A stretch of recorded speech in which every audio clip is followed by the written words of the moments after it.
అరకు ఏమిటంటే గతంలో కంటే చాలా డెవలప్ చేశారు. అయితే టైం టచింగ్ చేశామంటే చేశారు. కాకపోతే అరకు అన్నటువంటిది చాలా ముఖ్యమైనటువంటి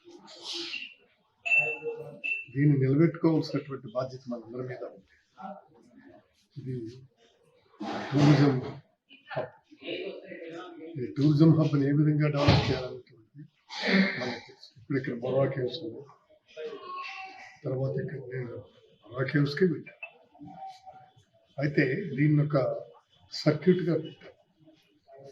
ఏం చేసామంటే వైజాగ్ నుంచి బయలుదేరితే ఇక్కడి నుంచి ట్రైన్లో బయలుదేరితే మనాలి ఇక్కడ రావటంకి పేపర్స్ చదువుకోవడానికి పేపర్లు, తర్వాత రెండవది ఈ బ్రేక్ఫాస్ట్ అనుకొని ఇచ్చేవాళ్ళం.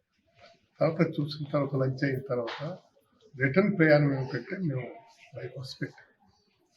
అది ఇవాళ ఎలా చేస్తున్నారు ఏంటన్నట్టు నాకు తెలియదు. అటు విషయం ఏంటంటే అరకు ఏంటంటే సుందరమైన ప్రదేశం.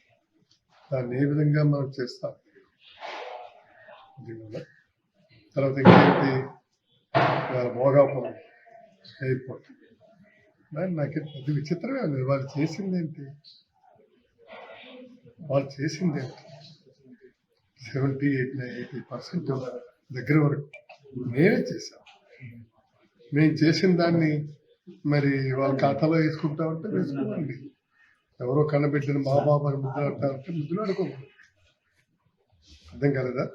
కాబట్టి ఖచ్చితంగా Bhogapuram credit will goes to mister Jaganmohan Reddy.